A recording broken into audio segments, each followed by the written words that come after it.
Hey friends, how you doing? Until now we saw how to configure our website, how to add content to our homepage, that is some text, and we also saw the directory structure of the website. If you haven't watched our previous videos, do watch it for a better understanding. And if you see the website, we have made few changes to it. We have changed the text on the homepage. You can see that the team specializing in, and we have also changed the center image to our ITGC logo, and we have added some navbar items. Now for that, for changing the logo, that is the center image, to change the center image, what we have to do is we have to change the value of a variable which is inside our config.toml file. So what happens is inside config.toml you can have different variables which you can use in your pages, and how to use that we are going to look when we talk about templates. So just see, there is a variable defined in our config.toml which is avatar, and it has the path to our image that is named as itgracie underscore logo.png, and the path is starting from images. So how to derive this path? For that we have to take a look at a static directory, and if you see inside static directory there are two folders, one is icons and other is images. So in our case the path is starting from images, so whatever you have inside static directory you can directly refer to it. So in our case it is images, so you can directly refer to slash images, and inside that the file that you have, so static becomes your root of the page. And likewise, similarly, we have also changed the, like we have added extra items to our navbar. Previously we added about, and now we have added what we do and demo. And previously when we clicked on about, we saw that we used to get a 404 page, but now we have added a page, actual page to it. So when we click on about we get this page, and how this page appears is by two ways. Basically there are two ways through which you can make this page appear. First way is inside your content you can add a file named as about.md and add all your content inside the about.md, and that will be replicated, that will be seen when you click the about page. So you can directly add a about.md and that can be seen here. So the URL is about.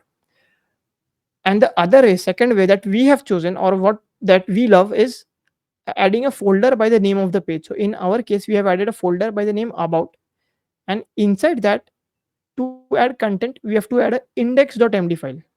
Whatever content you see here on the about page is this content. So there are few variables enclosed in triple pluses, some of which are by default variables provided by Zola. So if you see title, description, date, they are default variables which Zola provides. And if you want your own variables, if user wants to define their variables, they can have it under the extra section. So in this case, in this theme deep thought, toc is a extra variable, that is a user defined variable. And below that, that is after the triple buses, you see the actual markdown content. There is an image defined by the syntax. If you see here, it is about underscore hero.png and other stuff. This is basically markdown content which appears over here. And for markdown you can refer to the link in the description. It's very simple and you will get the entire structure in no time, like entire syntax in no time. Now as I said, there are two ways. One is you can directly add about.md, and the second one is you can have a folder named as about. Now why did we choose the second image?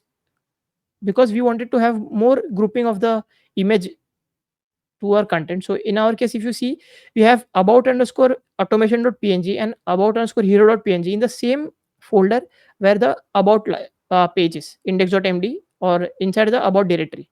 So what happens is if you have images in your about folder inside content, you can access them directly by their name. So you don't have to give like in the previous case slash images slash or path starting from the static. You can directly use the name of the images which we have used in the index.md page. You can see it is about underscore hero.png, so you can directly access these variables, and this also allows to proper grouping of your content in one folder. So that's why we use this second way.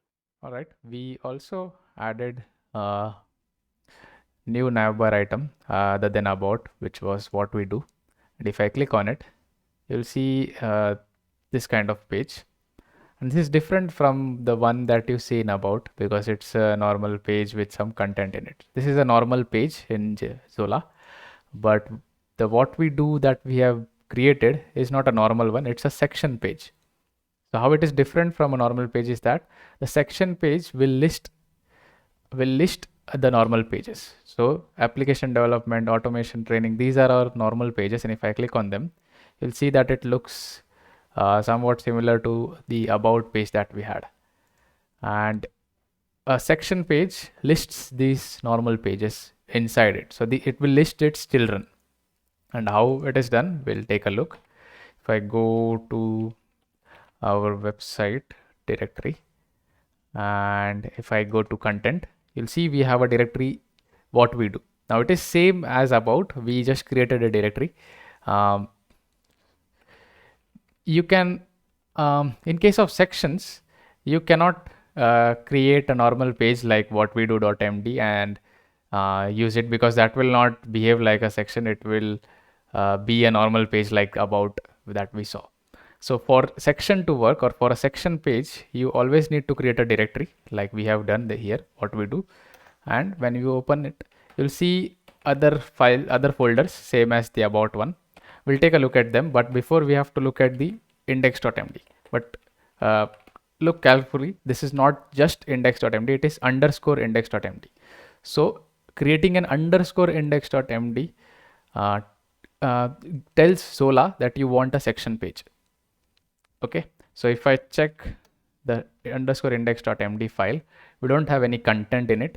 We just have few variables inside the plus thingy, and the variables are similar to what we had in about or in any other page, because these are just basic or default variables which Zola provides. So title, description, date, paginate by. Just these two variables are special for section.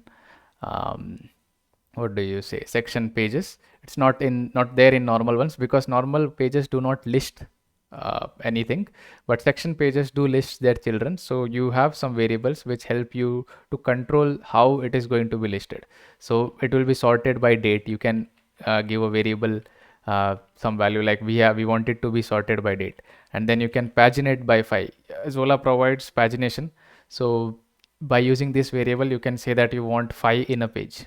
Okay, if we had more, like if we had 100 in it, then we will see 5 in the page and then the next and previous button, and then you can traverse through them. We Okay. can try that out by changing it to 2, so that we get to see. Yep, I'll change it to 2 and it should refresh. Okay, so Yep. our face is in between. I'll just take it out. You can see you get some pagination. This pagination part, or the UI of this pagination part, is done by the theme that you have, but Zola provides you the what do you say, the building blocks to create these pagination things. Okay, we'll just get it back to 5 so that we see all of them in a single page. And if I click on one of them, it will just open the child of what we do, which was app development. So if I go back to the directory, you'll see we have app development directory, and you can see in the URL as well, it says what we do and then app development. So it is listing its children, which are these 3. So if I go back, you can see we have 3 children, and each of them are corresponding to these folders, and this folder is exactly what we saw with the about page. So it's exactly similar to about one. It is a folder which represents a normal page, because it has normal index.md. It's not underscore index.md, it's just index.md, and it has its related images, so it's grouped properly.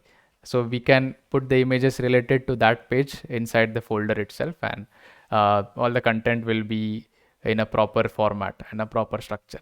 Okay, now we'll take a look at a very simple example of how you can extend and modify your theme.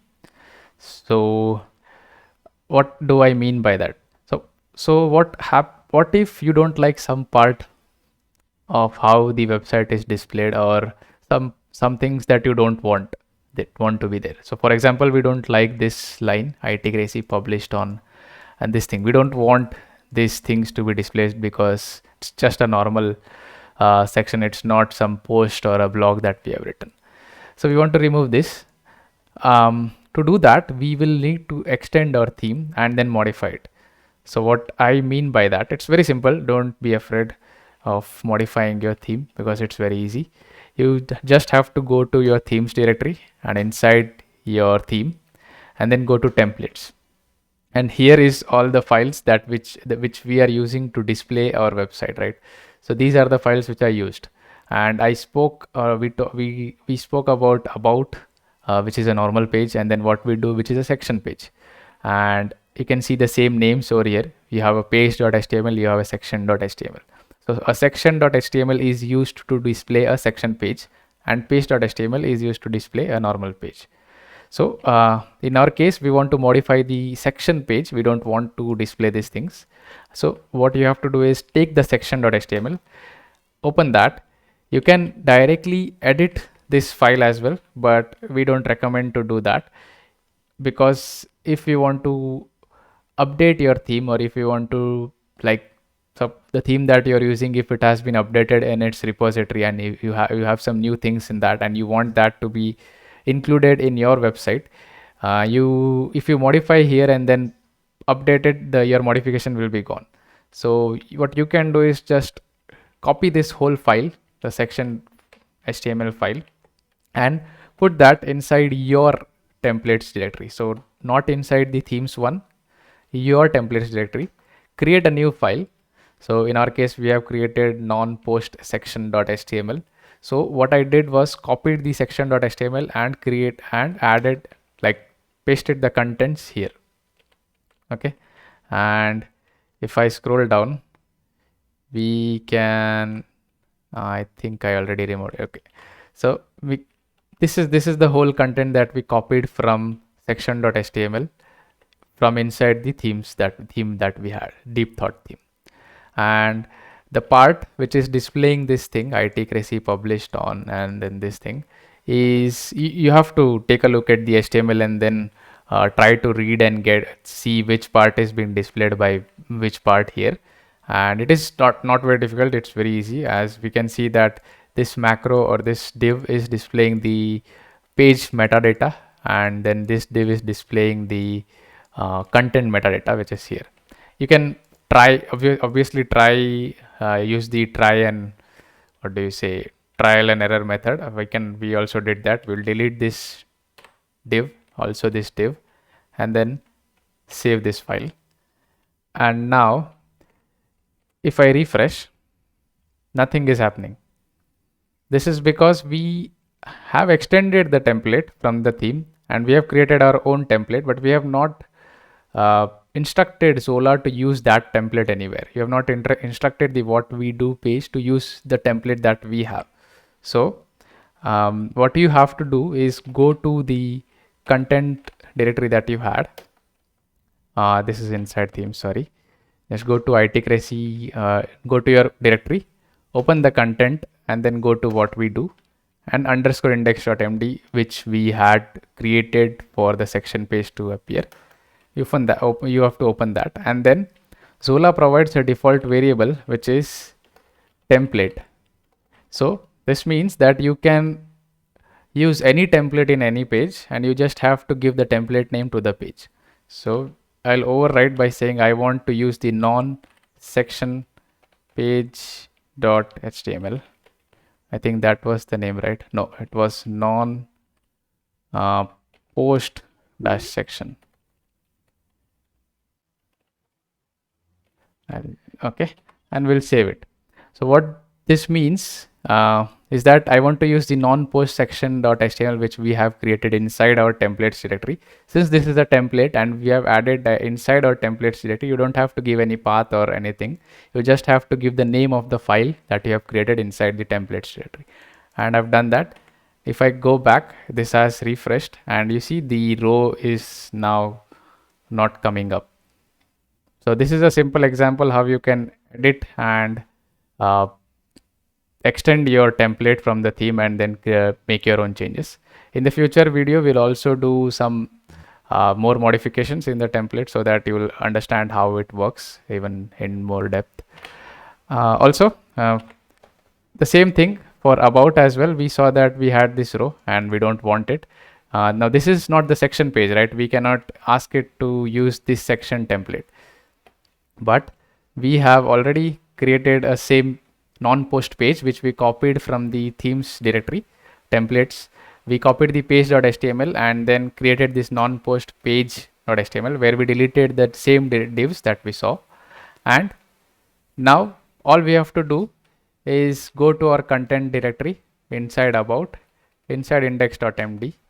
I have to give a variable called as template and then give the name of the file, which is non-post dash page dot html. And if I save it, and it should be refreshed here, so you can see that row is now gone. This is how you can add simple modifications, or you can extend your templates. We'll also take a look at it in depth in the future videos. Just one thing, what you saw in the template, that is the HTML files, is a combination of HTML and Terra templating language, which we are also going to explore in the upcoming videos. Yep.